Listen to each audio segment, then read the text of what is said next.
Efectivamente, un gran invitado hoy, yo creo que es así. Rodrigo Carmi, doctor en filosofía, académico del Centro de Estudios Árabes de la Universidad de Chile y para muchos uno de los grandes pensadores que tiene nuestro país al día de hoy. Rodrigo, gracias por aceptar la invitación de concienciaactiva.cl en nombre de todo este equipo que integra Osiel Moya, Jorge Rojas Cañete, Vladimir Araya, Catalina Araya y Patricio Bacario, quien te habla. Bienvenido a esta librería que conocen muy bien por lo demás. Así es, muchas gracias por la invitación. Un poquito más el micrófono ahí. Muchas gracias por la invitación y un agrado siempre estar aquí con ustedes. Oye, yo sacaba la cuenta, ¿cuántos libros? Yo no sé cuántos libros tuyos he leído en el último tiempo, como que uno termina de leer un libro y aparece otro. ¿Cuántos libros has escrito tú, querido Rodrigo Carmi? Bueno, por ahora voy en 21, poquito. Pero va a salir otro pronto, ¿no? Por Editorial Escaparate, que se llama El nudo del mundo, la cuestión palestina en la era del trumpismo. A ver, adelántanos un poco. Bueno, básicamente son un conjunto de ensayos que marcan un poco la intensificación que ha tenido la cuestión palestina bajo la sombra del trumpismo, la relación entre Israel y los neofascismos contemporáneos, ¿no? Y el despliegue un poco de la cuestión palestina como paradigma para entender nuestro presente. Es básicamente una pequeña continuidad del libro anterior, que se llamaba Palestina sitiada, ¿no? El devenir Nakba del mundo, que fue publicado justamente por LOM. Rodrigo, hace muy poco ocurrió este hecho que muchos quedamos marcando ocupados en Medio Oriente, que es el tema que queremos dialogar y profundizar contigo, que tienes todos los elementos para hacerlo, entre Irán y Estados Unidos. El día 15 de junio, Irán iba a dialogar respecto a las armas nucleares con Estados Unidos, pero el día viernes se adelantó Israel, la potencia ocupante de Palestina, y empezó a atacar a Irán. El presidente Trump se destapó ahí diciendo que tienen que rendirse los iraníes, que esto, que lo otro, que bajen, que lo demás. Después aparece el mismo presidente estadounidense, duró como 12 días esa guerra, aparece diciendo que Dios bendiga a Irán, que Dios bendiga a Israel. Ahora anuncia el fin de la ocupación en Gaza de Israel. ¿Eso es un show? ¿En qué lógica hay que entender lo que vivimos hace poco tiempo? Con esa situación concreta de Medio Oriente. Claro, yo creo que la primera cuestión es entender de que Israel efectivamente tiene una agenda propia, que si bien es interdependiente con la de Estados Unidos, a veces tiene visos de autonomía respecto de la agenda norteamericana y particularmente respecto de la agenda de Trump. La segunda cuestión es que la agenda de Trump en realidad está absolutamente marcada por la reactivación de los acuerdos que el propio Trump estableció en su primera administración, que se conocen como los acuerdos abrahámicos. Y los acuerdos abrahámicos tienen por fin, básicamente, la normalización de las relaciones de los países árabes con Israel, es decir, la consolidación de un contrato millonario entre industria armamentista, securitaria, ¿no? y hidrocarburos, ¿no? Pero ese proceso de normalización implica la desaparición de la cuestión palestina como un problema político, ¿no? Que fue se ve solamente como un problema de derechos humanos, de que hay que un poquito de asistencia, claro, a este lugar que parece que tiene tanta pobreza, se está muriendo gente, y eso. Mandémosle una cosita, 2 saquitos de harina, como eso. Claro, en el fondo como un problema demográfico que en último término Trump, y en ese punto Trump converge con el interés de Netanyahu, en el sentido de intentar desalojar completamente la Franja de Gaza, o eventualmente, que es lo que está intentando hacer Trump a propósito de un póster gigantesco que apareció en las calles de Tel Aviv, ¿no? Recientemente, donde se ven a los distintos jerarcas árabes, ¿no? Conjuntamente con Netanyahu, pero en el fondo a Mahmoud Abbas, ¿no? De alguna manera con el centro en Donald Trump diciendo aquí vamos a entrar en una nueva época histórica, que es la época del nuevo Medio Oriente. Paréntesis, querido Rodrigo Carmi, ¿por qué se llaman estos acuerdos de Abraham? Se llaman acuerdos de Abraham porque, bueno, el peso de la representación orientalista es muy grande y la idea que tenía Trump en la primera administración era básicamente situar un acuerdo entre países musulmanes y Israel. Y entonces, como el orientalismo europeo está funcionando todavía bajo otros registros, la representación que hay ahí es de que estos acuerdos serían, en último término, acuerdos entre religiones, ¿no? O sea, la trampa ideológica que está puesta en juego en el nombre tiene que ver precisamente con eso, con que se oblitera el hecho de que es un problema político y quiere aparecer como si fuera una reconciliación, en último término, georreligiosa entre Israel y los países, entre comillas, musulmanes. Pero lo cierto es que son acuerdos que tienen que ver esencialmente con un intercambio entre industria securitaria y grandes mercados de hidrocarburos.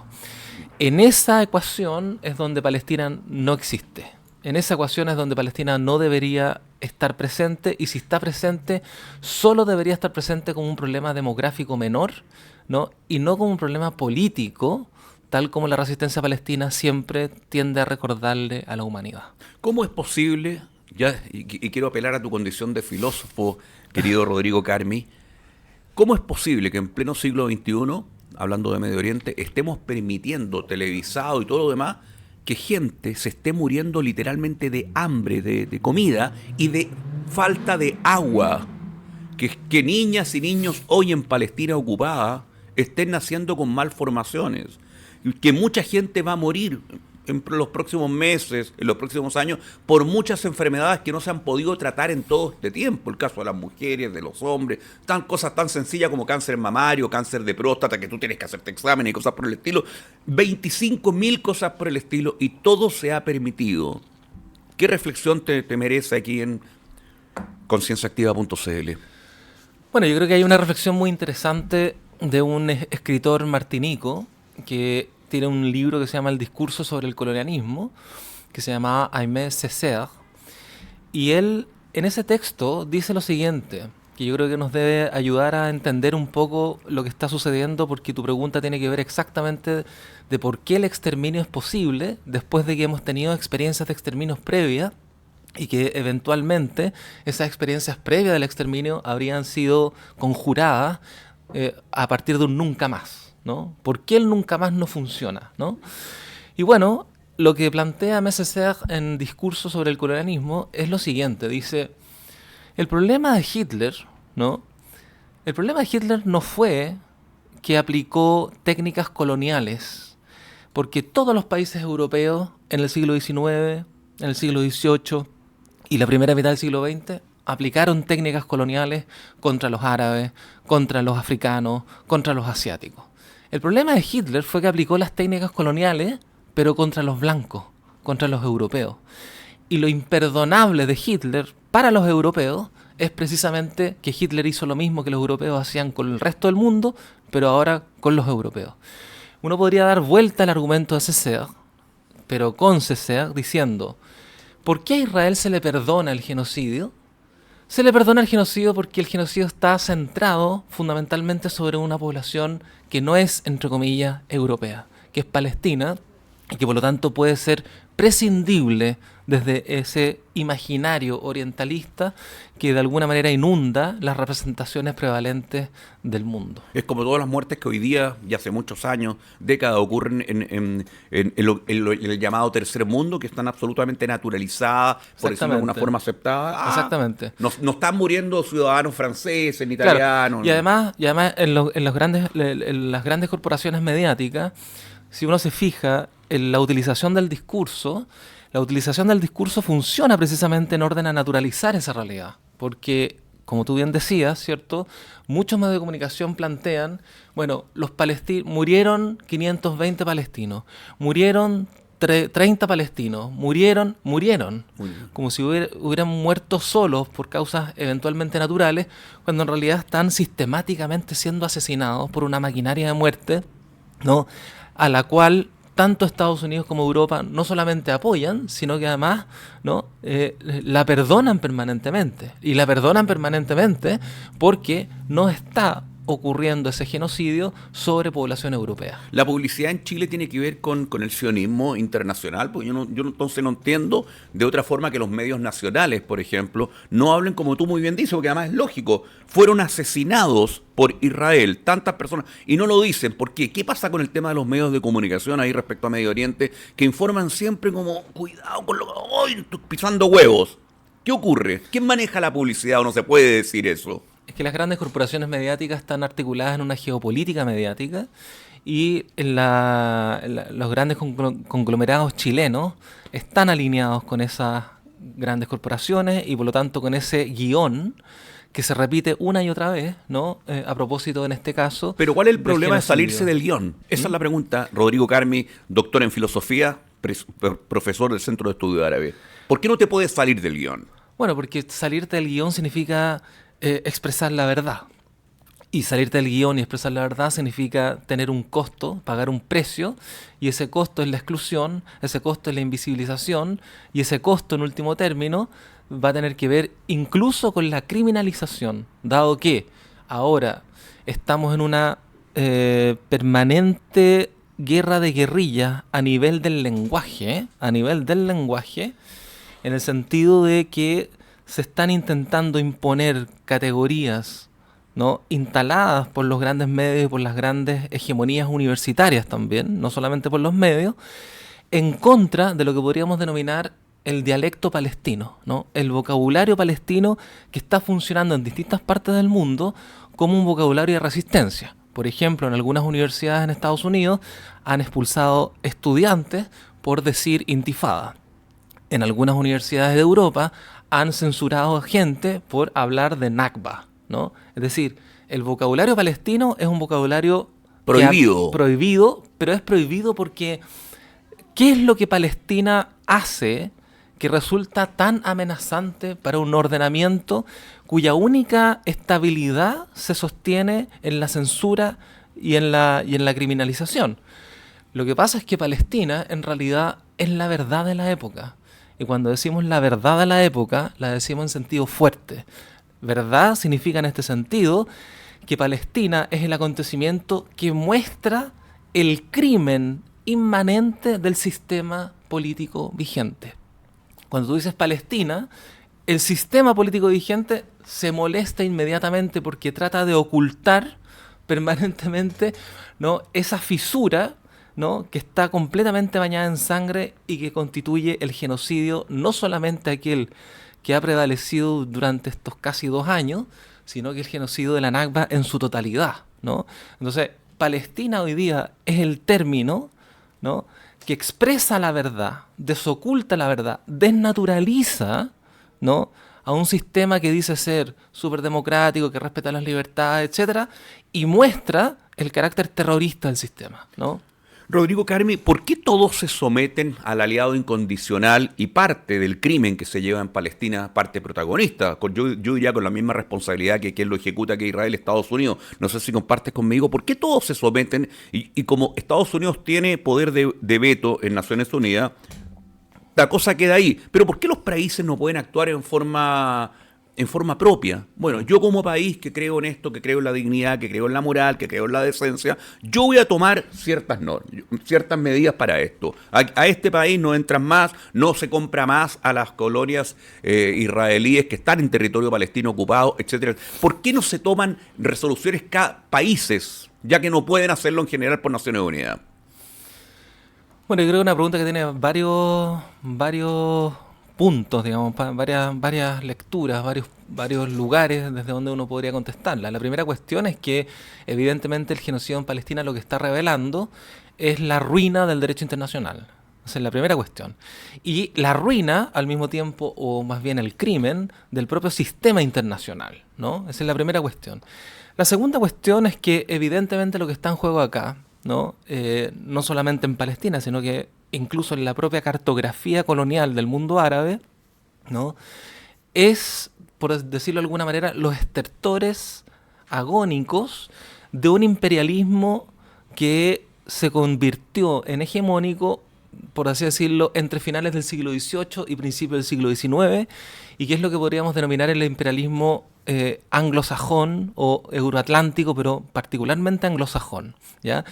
Ese imperialismo se articula a partir de una máquina sionista, y quiero distinguir entre máquina sionista, que es la que reproduce los discursos pro-sionistas, versus el Estado de Israel, que por supuesto está constituido por esa misma máquina, ¿ya? ¿Por qué? Porque en el fondo hay un ida y vuelta en este asunto. Es decir, por un lado, hay una dependencia de Israel desde Europa y desde Estados Unidos para sobrevivir en la región, pero al mismo tiempo hay una dependencia de Estados Unidos y de Europa respecto de lo que Israel significa para su propio imaginario imperial, para su propia historia imperial, ¿no? ¿En qué favorece, por ejemplo, a Francia, a Italia, a Noruega? Te estoy tirando países que se me ocurren. No voy a preguntar por Alemania porque ese caso ya más o menos lo sabemos en cargo. Parece que tienen una culpa que ya propasó cualquier cosa, ¿no es cierto? Pero ¿en qué los favorece a ellos, a ese tipo de países, la presencia de Israel en el Medio Oriente? Es que nuevamente deberíamos acudir a ese texto de Aimé Césaire, ¿no? En el fondo, en Francia lo que tú tienes, por ejemplo, es precisamente un agudo orientalismo, ¿no? Para la gente que no está familiarizada con el término orientalismo, el orientalismo en el fondo es la representación racista sobre el mundo árabe y el mundo musulmán, ¿no? Francia se caracteriza fundamentalmente por tener una representación tremendamente racista sobre el mundo árabe y el mundo musulmán, sobre todo acicateado por su pasado colonial, particularmente en el caso argelino, ¿ya? Entonces, de alguna manera, ¿no? Más allá de la geopolítica, ¿ya? Quiero hacer un comentario también sobre la cuestión de la geopolítica. Yo creo que estamos en presencia también de una izquierda intelectual que, frente a la impotencia de poder pensar la época, ha tratado de sustituir ese trabajo de pensamiento y de análisis del capitalismo y el imperialismo contemporáneo a través de un simple juego geopolítico, ¿ya?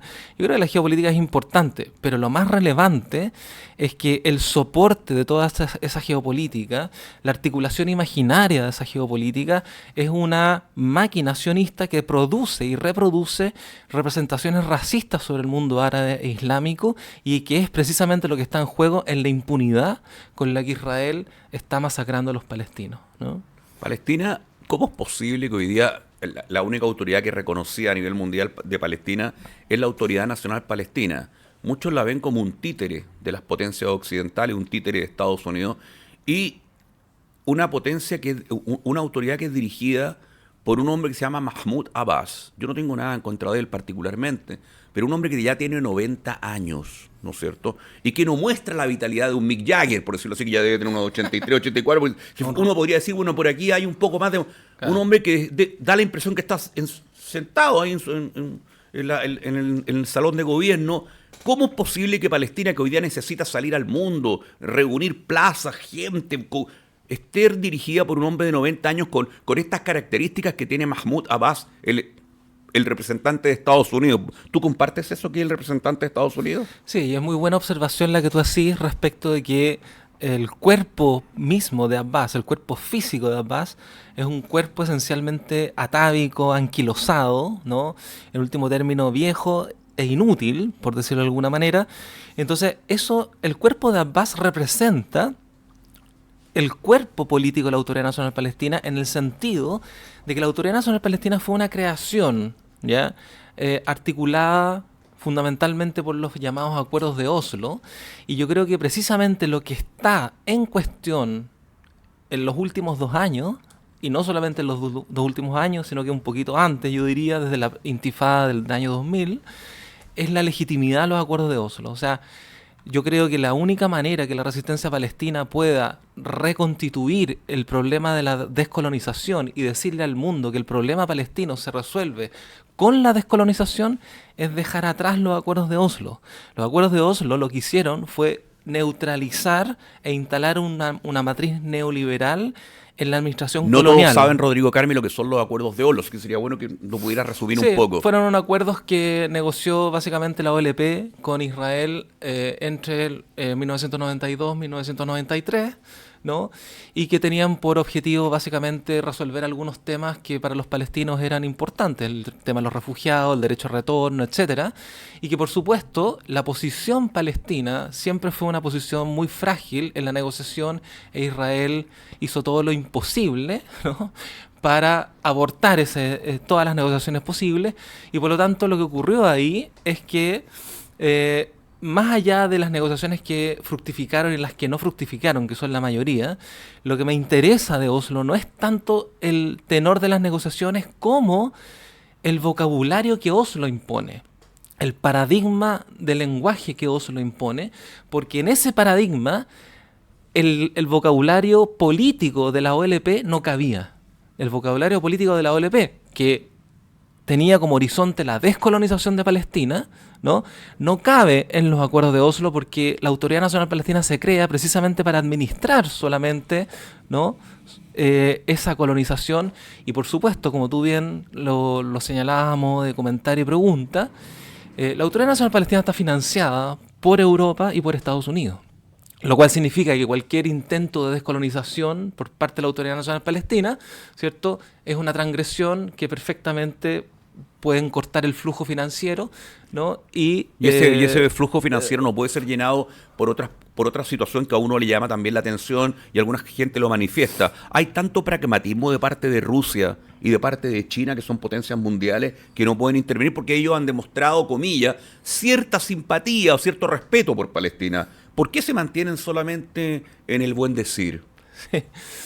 Bueno, pero solamente para terminar la idea, Sí, que me por parece que es favor. una idea importante. Yo creo que la única posibilidad que tiene la cuestión palestina de fructificar es politizarse, mostrar el derrotero de la descolonización, y para eso tiene que abandonar todo el paradigma de Oslo, que es el paradigma, en último término, neoliberal, y que, como bien tú caracterizabas respecto del cuerpo de Mahmoud Abbas, el cuerpo político de Mahmoud Abbas, que es precisamente la Autoridad Nacional Palestina, está ya anquilosado, ya no da más. Y precisamente por esa razón han aparecido movimientos que desde el principio rechazaron esos acuerdos. ¿Por qué China y Rusia están como están? Bueno, porque en realidad la primera cuestión es que la cuestión palestina siempre ha estado en el fondo a la intemperie. Es decir, la cuestión palestina, los palestinos siempre hemos estado solos, digamos. Que otras potencias, por coyunturas propias, por cálculos geopolíticos propios, ¿no?, apoyen, como el caso de Irán, por ejemplo, ¿ya? Irán hoy día, pero en otro momento no era Irán, en otro momento podría haber sido la Unión Soviética, ¿ya?, que al mismo tiempo apoyó la creación del Estado de Israel, ¿no?, cuestiones paradojales, ¿no? Esas son cuestiones coyunturales, ¿no? Lo relevante es que la agenda palestina es siempre una agenda autónoma respecto de las potencias regionales o las potencias mundiales que están de alguna manera o bien para destruir la cuestión palestina o bien para eventualmente apoyarla. Yo diría que en las últimas semanas China y Rusia seguramente están negociando con Estados Unidos una posibilidad de salida del entuerto iraní, pero a modo de cambio con Ucrania por un lado y con Taiwán por otro lado, ¿ya? O sea, no hay que descartar esa negociación. Siempre las grandes potencias negocian entre sí, ¿ya? Y a ninguna de las grandes potencias les va a interesar un mosquito que molesta siempre, que es la cuestión palestina. La cuestión palestina, quien se hace cargo de la cuestión palestina, siempre trae consecuencias malas para Entonces, ellos, ¿no? ¿por dónde pasaría para ti, Rodrigo Carmen, Conciencia Activa, desde Recoleta, este mosquito que tú calificaste que es para las potencias palestinas? ¿Cuál es el camino? Tú dices que hay que politizar la cuestión palestina. Eso. ¿Qué significa politizar la cuestión palestina para tener ¿y eso asegura un horizonte? No asegura, porque la política la política justamente existe porque no existe ningún fundamento que garantice nada, digamos, ¿no? La política es anárquica siempre, ¿no? Por más conservadora que la política sea, siempre la política es anárquica, ¿ya?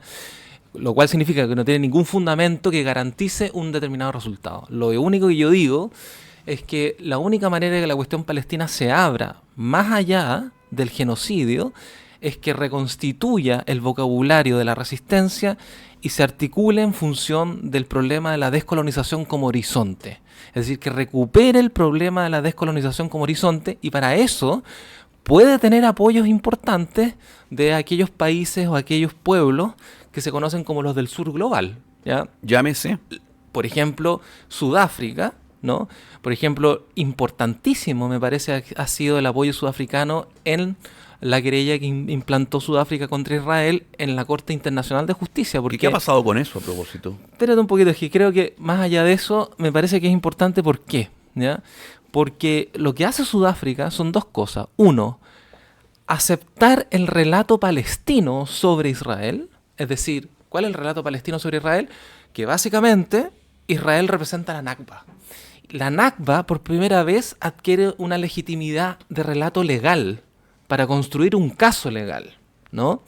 Eso es lo que hace Sudáfrica. Y en segundo lugar, Sudáfrica no dice, el problema es Netanyahu. Saquemos a Netanyahu y nos vamos todos felices para la casa, digamos, ¿no? El problema es el Estado de Israel, y como el Estado de Israel ha estado desde 1948, desde su propia fundación, ¿no?, desplegando la Nakba, entonces Netanyahu es solamente un pelo en la cola, digamos. Qué bueno lo que ¿Ya? tú tocas, Rodrigo Carme, porque yo estoy seguro, meto mis manos al fuego y otras partes de mi cuerpo también, que si mañana se acaba el genocidio en Gaza, los medios de comunicación, por lo menos los que conocemos nuestro país, van a empezar a decir, se está llegando a un acuerdo, qué tranquilidad para el territorio palestino, ayer se reunieron tal y tal, y se van a olvidar que aquí hay una ocupación, que como no tiene que ver con el señor Netanyahu, que hay una ocupación. Parece que sí. Palestina salió al mundo el 7 de octubre del año 2023. ¿Quién habla de la ocupación? Un país que vive bajo ocupación, que hoy día está haciendo un desastre en la misma Cisjordania.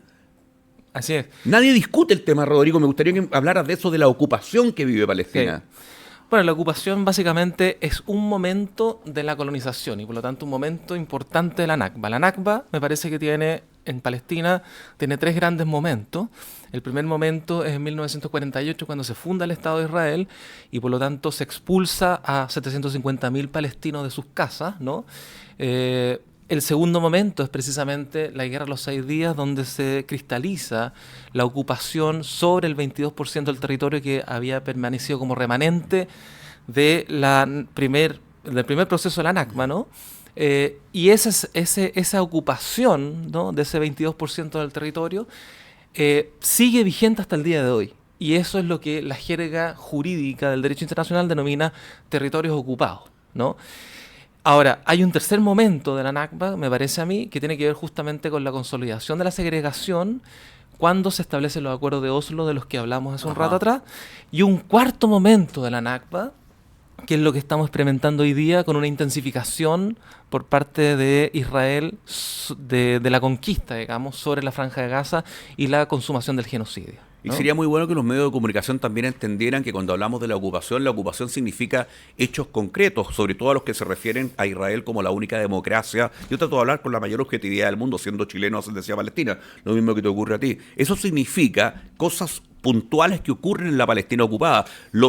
Los palestinos que tienen la nacionalidad israelí, los que no alcanzaron a echar, me imagino que por error de cálculo, el año 48, no tienen los mismos derechos que los israelíes en la única llamada democracia del Medio Oriente. Y así suma y sigue lo que significa vivir bajo una ocupación, con un militar afuera de tu casa, con una persona que llega, te toca la puerta y dice, le vamos a destruir su casa en 5 minutos porque su hijo parece que le tiró una piedra a algún tanque. Ahora, me gustaría ahí puntualizar una cosa bien importante de lo que tú dices, ¿no? Que es que la colonización sobre Palestina, como todos los otros grandes procesos coloniales que han tenido lugar en otras partes del mundo, ya no se produce simplemente por militares, ¿no?, acicateados por la ultraderecha, ¿ya?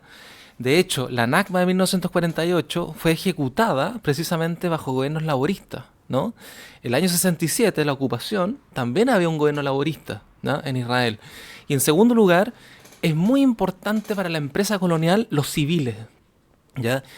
En el caso palestino, la cuestión civil se expresa fundamentalmente en la construcción de asentamientos, ¿ya? Y entonces, los capitales inmobiliarios, ¿ya? Y por lo tanto, la maquinaria capitalista que está en juego en la colonización resulta crucial, ¿no? O sea, no podemos pensar la cuestión de la colonización en Palestina sin pensar en la dinámica del capitalismo. El capitalismo se nutre esencialmente de la apropiación de la tierra y por lo tanto eso que Marx denominaba la acumulación originaria, en realidad se expresa de manera prístina en el problema colonial, ¿no? Por eso, todo proceso de Estado-nación ha pasado por el problema colonial. También el Estado chileno pasó por el problema colonial, ¿no? Y tiene un problema irresuelto aún con las comunidades mapuche, en ese sentido, ¿no? A ver, profundiza eso de las comunidades mapuche. Claro, en el caso del Gualmapu, ¿no? Yo diría que el Estado chileno, o en realidad, ¿no?, la colonización en el Gualmapu ha tenido tres grandes momentos, ¿no? Un primer momento hispano, ¿ya?, que de alguna manera logró establecer los famosos parlamentos y una cierta frontera en el Biobío, ¿no? Pero después con el Estado republicano, la dinámica colonial cambia sustantivamente porque cambia el régimen de acumulación. Y en ese contexto, lo que aplica el Estado de Chile decimonónico, es decir, el Estado portaliano, ¿no? Para el Wallmapu, es la técnica del colonialismo de asentamiento. ¿Qué es lo que es el colonialismo de asentamiento? Es un tipo de colonialismo en el que no se trata de integrar a la población nativa al imaginario metropolitano, sino más bien se trata de expulsar a esa población, ¿ya?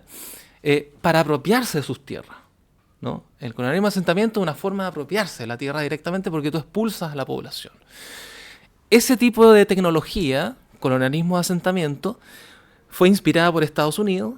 Todo el territorio norteamericano fue articulado y dominado por las técnicas del colonialismo de asentamiento, y es esa técnica la que aplica Israel en Palestina. Por eso, como bien decía César, no solamente los palestinos que están dentro de Israel tienen ciudadanía segunda clase, sino que toda la empresa colonial israelí consiste en la expulsión de la población palestina. No en su integración civilizatoria, que también, por supuesto, es un acto de extrema violencia, pero un acto de extrema violencia de carácter centrípeto hacia adentro y no centrífugo hacia afuera, ¿no? Rodrigo, querido, quiero apelar a tu ¿cómo se dice? A tu capacidad de resumen, porque te voy a hacer dos preguntas complicadas, pero por favor muy cortito. El sionismo, siempre uno lo relaciona con Israel, pero no es solamente Israel, hay gente europea que se declara sionista. Sí. En un minuto, ¿qué significa sionismo? ¿Qué es esta ideología? Qué bueno. Sionismo yo diría que es la gran ideología del imperialismo anglosajón que se sostiene sobre el capital fósil. ¿En castellano fácil significa? Significa el discurso imperialista norteamericano y europeo, ¿no? Que se cristaliza también en Israel. Por eso yo hacía hace un rato atrás la diferencia entre la máquina sionista, que está presente en Estados Unidos, que está presente en Europa, y el Estado de Israel, ¿no? Son dos cosas distintas, pero que están imbricadas. Segunda pregunta. ¿Qué nos espera como humanidad cuando tenemos una población asesinada, destruida, masacrada, humillada, como la población palestina, particularmente en la que está la Franja de Gaza, en algún tiempo más? Una persona que perdió a sus 9 hijos, familias que desaparecieron. ¿Qué va a pasar? ¿Qué efecto social se puede producir en el mundo? Estoy pensando en el holocausto también, que llevó a judíos, comunistas, homosexuales, gitanos, etcétera. ¿Qué nos puede esperar como mundo respecto a esta acción destructiva que está llevando a cabo el Estado genocida israelí? Sí, yo creo que esa pregunta es muy importante porque yo creo que los efectos del genocidio ya los estamos experimentando todos los días, en el sentido de que la intensificación de la Nakba me parece que es un modelo con el que se ha intensificado, por así decirlo, la crisis del capital y las formas autoritarias del capital a nivel mundial.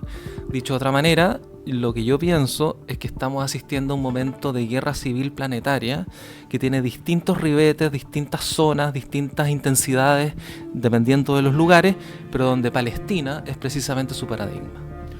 Rodrigo Carmi, un honor, uno de los más grandes intelectuales que hay en el momento en Chile. No lo digo yo, lo dicen otras personas, también lo digo yo, Rodrigo. Muchas gracias. Y te quiero hacer unos regalos de parte del programa, por favor, vaya abriendo.